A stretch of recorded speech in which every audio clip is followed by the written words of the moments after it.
this week reports on 2 Palestinians who were not only beaten, but beaten to death. With the hospitals full of injured people, including old women, we ask, are the Israeli troops in the occupied territories out of control?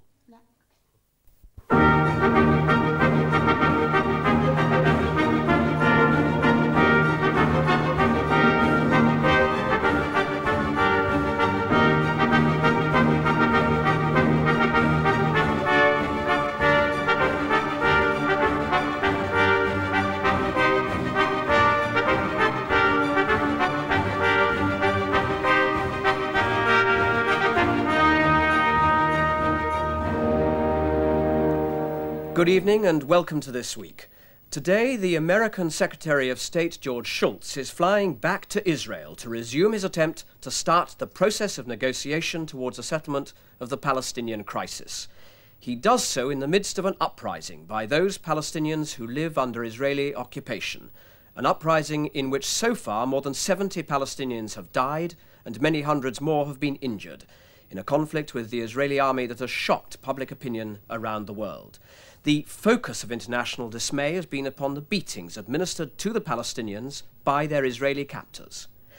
Our report tonight examines the actions and the policies of the Israeli army in its attempt to crush the uprising in the occupied territories. That is the land seized by Israel from its Arab neighbours in the June War of 1967, the Golan Heights, the West Bank and the Gaza Strip. It is here in the Jabalia refugee camp where the uprising began that Peter Gill begins his report.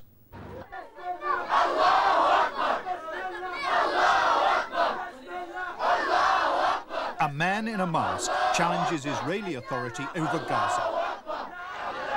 This demonstration is illegal. So too is the Palestinian flag.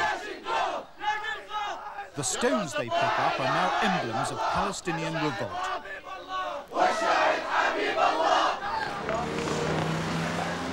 To Israeli soldiers, those stones are a threat and a provocation. A confrontation in the making.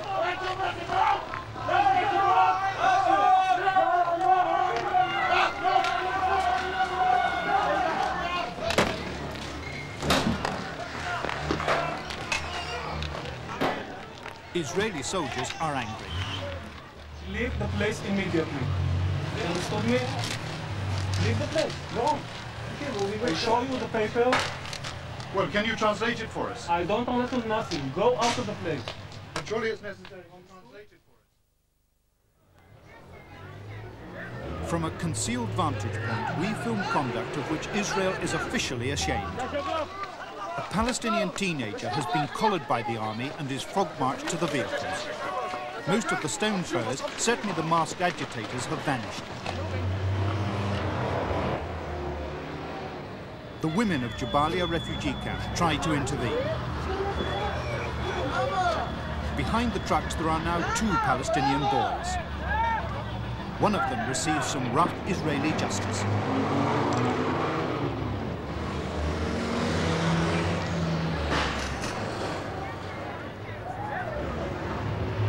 In January, Defence Minister Yitzhak Rabin announced a strategy of force, power and beatings instead of bullets. The army says beatings can only be used during riots, in hot pursuit, or if arrest is resisted.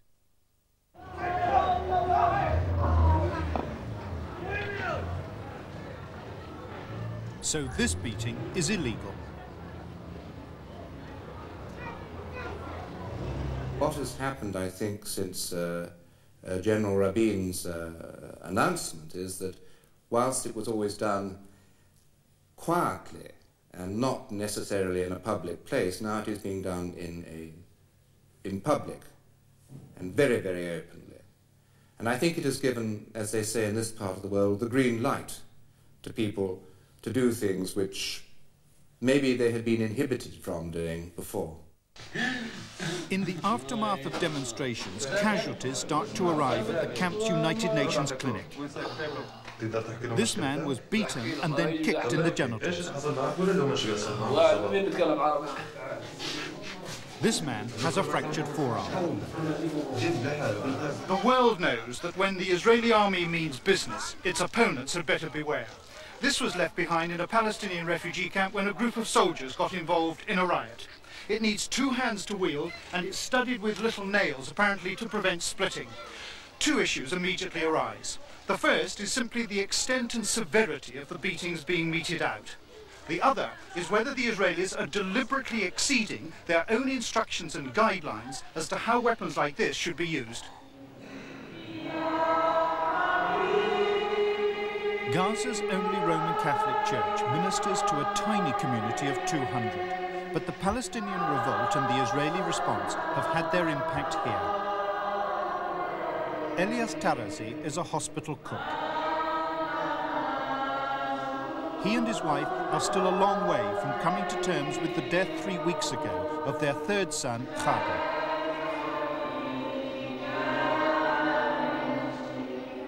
At a modest Christmas lunch, the Tarazi family of 4 sons and 3 daughters was still together. Then, on February the 8th, Khada was shopping by bicycle in Gaza town. There'd been trouble and the army was on the lookout for likely troublemakers. Khada was nervous. Khada Tarazi had good reason to be afraid. A Palestinian Arab, 19 years old, the wrong person at the wrong age in occupied Gaza today. He got on his bike and fled at speed from the army down there. Khada knew this part of town well, but the soldiers were by now in pursuit. He abandoned his bike and ran on. He burst into this house and hid under the bed, but he was dragged out. لقيته عامل هيك وقاعدين بخبطوا فيه وحدفوه بالجيب صار يدعسوا عليه. شفتيه عم بالله. And what sort of beating were they giving him? كيف كانوا يضربوه؟ كيف الطريقة اللي كانوا يضربوه؟ على راسه وهو عامل هيك وهم مجرين فيه. We've established that Khada Tarazi was taken to an Israeli prison camp known as Ansar II. According to other detainees, he was desperately injured, but received next to no medical attention. His family was frantic. لأن عارفينه هناك في الأنصار. برضه مش راضيين يفيدونا. قالوا لنا روحوا على الشرطة اسألوا، روحوا على الإدارة اسألوا، روحوا عند الحاكم اسألوا، وقعدنا نمشي ونروح ونيجي وفيش معنا سيارة واحنا نمشي من مكان للتاني واحنا ندور على الولد ولا حد راضي يفيدنا. يعني رحنا عند الحاكم برضه الحاكم ما ردوش علينا على الباب، منعونا نخش. After 10 hours of semi-consciousness, Khada was transferred to an Israeli hospital. It is still not clear when or where he died. It was certainly a full 48 hours after the first beating that the Israelis handed over his body. He had big hematomas in the lower limbs and the upper limbs. What is a hematoma? A hematoma is collection of blood after severe beating in the legs and in the forearms and in the arms. He had cut wound and hematoma in the skull. And at the same time, the testicles, because he had the first trauma to the testicles, most probably it has been ruptured.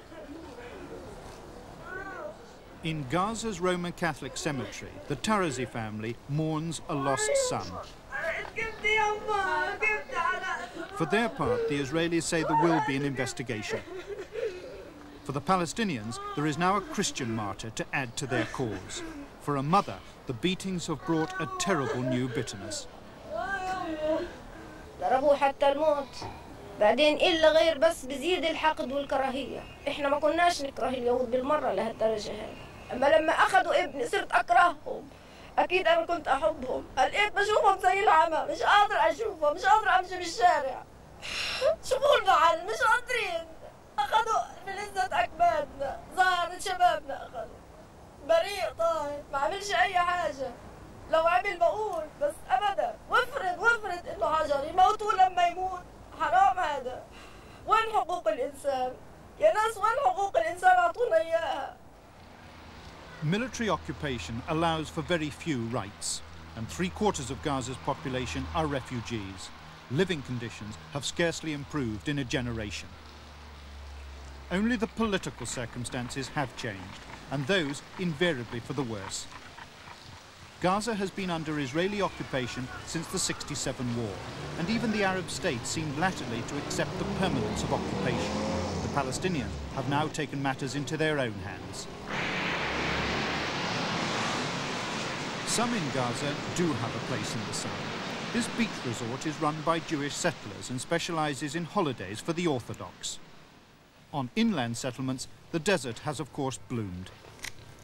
In one of the world's most crowded territories, further room has had to be made for 3,000 Jewish newcomers. A third of Gaza is now for the Israelis. 650,000 Arabs must make do with the land that's left. The settlers themselves aren't troubled by the imbalance, and they have the army to support them. I definitely believe that the Gaza Strip, so-called, is a part of Israel, which is my country. And these people who live here, my neighbors, my Arab neighbors, have the option of living side by side with me in peace and harmony, or leaving the country. I don't believe this belongs to them. I believe it belongs to the Israeli people. So the Arabs can live in peace and harmony here in Gaza, but on your terms, on Israel's terms? Definitely. It's not their land? No. How can you be so very confident that it's not their land when you yourself are an immigrant? I immigrated to Israel on the strength of my faith, which was that the whole land of Israel was given to the Jewish people by God. It's not even our land, it's God's land, and we're the custodians of it and not the Arabs. For many Israelis, the army has been committed to Gaza in defence of that biblical ideology. For others, the army is there to restore order before a settlement can be achieved. On good days, there is relative calm in Gaza. There have been no serious casualties among troops or settlers since the uprising began. But Israeli fighting men made their reputation against Arab armies, not Arab civilians. They were both ill-prepared and ill-equipped for internal riot duty.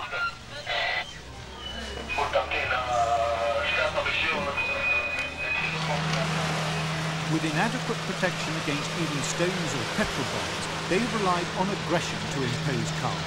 The soldiers themselves see the beatings as playing a big part in their campaign. This man has been in hospital for 2 weeks and nearly died of his injuries.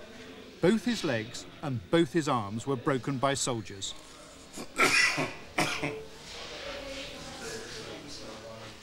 According to United Nations figures, more than 1,000 Palestinians in Gaza alone have required medical attention after beatings. And doctors stress that the most spectacular injuries are not necessarily the most dangerous.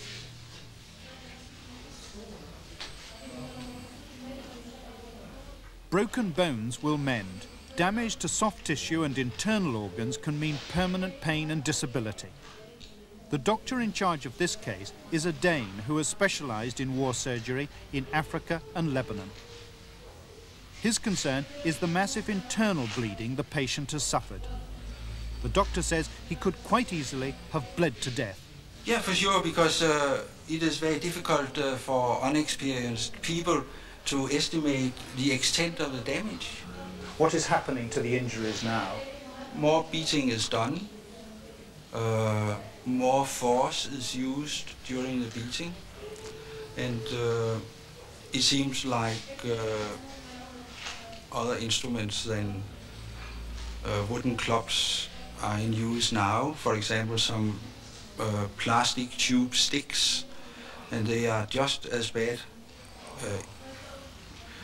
even worse than the clubs, and we have had indications of iron bars being used. And your personal response to this? This is supposed to be a civilized society, this one where we are now. So I am without words. I just don't understand it.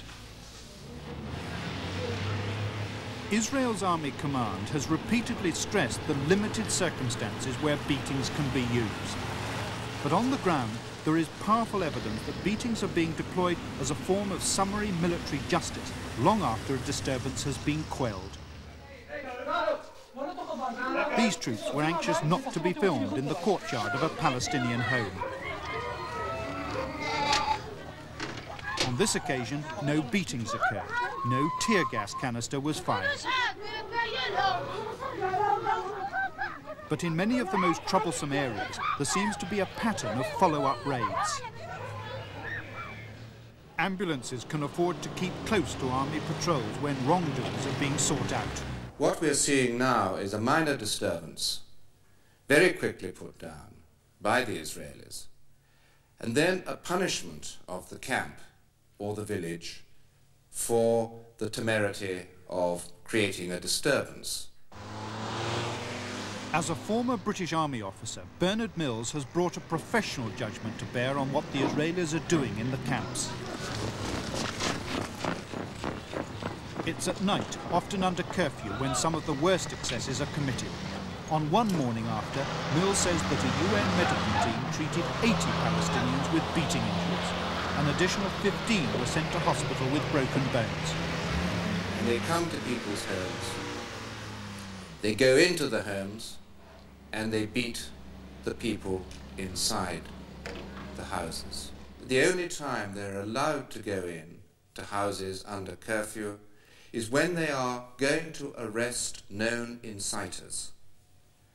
But the vast bulk of the cases that we have had, there has been no arrest. They have gone in, they have beaten up the young people, often the entire family, if the parents and sisters had the temerity to intervene on behalf of the young people.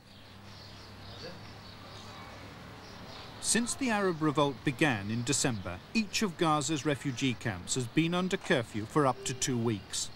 No one may move in or out of their homes without the risk of being shot.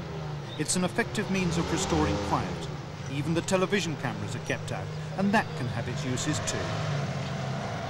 This was Beach Refugee Camp on Friday morning 2 weeks ago. And this was Ahli Arab Hospital in Gaza the same afternoon. An old woman is being rushed into casualty. She's from Beach Camp. In the next-door room, her grandson is lying badly beaten. Israeli soldiers had come for him because they'd apparently identified him as a demonstrator in news pictures. There'd been no arrest, just a punishment beating. And perhaps the old lady had protested too much. As you see, she is an old woman. She's about 80 years old, maybe more than that. And this was in their house, was it? Yes, in their house, yes. Of course, she's not able to move. So she was at her house when she was beaten. And was she trying to protect her grandson? She's not able. She could not move. She's not able to walk. She stays most of the time sitting down. And what are her injuries, doctor? Yeah, she has some bruises here of the left forearm, as you see, some traumas here. Soon we'll just make some x-rays to find out if she has any fractures, because, you know, old people are very easy to get fractures.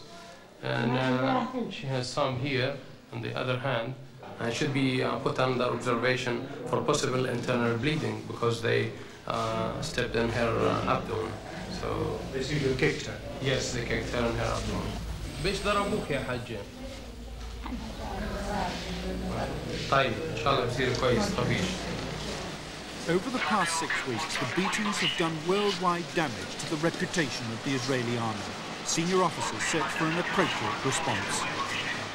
So I admit that at the beginning, or the first week or 2 weeks, there were some exceptions and deviations from the orders that, under the circumstances that the troops acted. Nowadays, after directives which were published by the Chief of Staff, I hope and I think so that the situation will be stable and soldiers will know exactly when they are allowed to use force and when it is forbidden to use force. Brigadier, I have to tell you that from our experience and our time in Gaza very, very recently, this does not seem to be the case.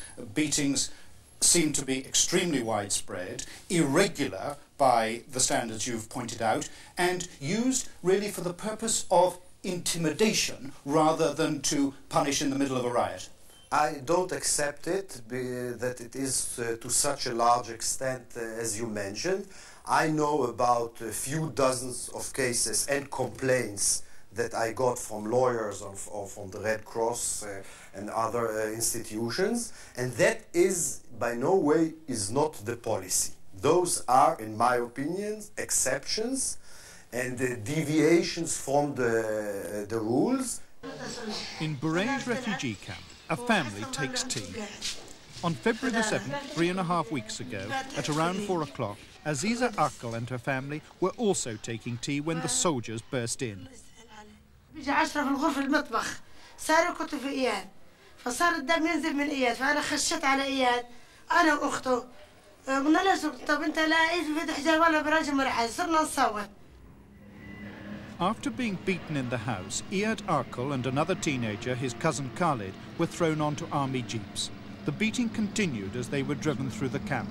Khalid is now recovering from his injuries. وصاروا هم يضحكوا يعني ومبسوطين يعني هم يضربوا فينا ونازلين ضرب. السواق كان يقول اللي جنبه اضربوا بسرعة. يعني كان يقف وقوف على الكرسي وينزل فيه في العصاية ضرب واللي جنبه يصير دق فيه دق ويضربوا فيه ضرب. عبين وصلون عند البستان هناك. The two boys were dumped by soldiers in this cornfield and found later by neighbours from Burei's camp. Iyad Akal is now buried close by. But the Palestinian uprising, to which he is now considered a martyr, shows no sign of abating. Even as intimidation, the beatings have failed. أنا ما بعتبر شيء التكسير واضح إنه حيسكر الانتفاضة لأن هذه باعتبار زي قنبلة انفجرت إلا منذ 20 عاما. الاحتلال المتواجد عندنا فجاء موعد هذه القنبلة اللي تنفجر وأنها لم تهدأ حتى الآن. مهما يستعمل من أساليب لا تهدأ. What does he think of the policy, the Israeli policy of beating young men in particular? بدهم يكسروا الشباب عشان يخوفوهم أول شيء ويرعبوهم يعني الواحد حتى ما اللي كان يسوي مثلا في المظاهرات يشترك يشوف الضرب اللي صار فيه أو يشوف جاره لما ينضرب يخاف يصير زيهم. فأنا بقول احتمال هذا يعني ما يكونش يعني غاد ممكن بثور الشباب أكثر وبحمسهم أكثر يعني. At the United Nations clinic in Jabalia camp, fresh Palestinian casualties are arriving. Many of the beatings are illegal. This man has had his head beaten. More than 70 Arabs have died in the past 2.5 months of disturbances. The official justification for beating remains that they are surely preferable to live bullets. If I was the young Tarazi or young Argo. These are the two lads who were killed down here. Yeah. I think I would rather have been shot than being beaten to death over a period of hours. It's quicker and cleaner and less painful.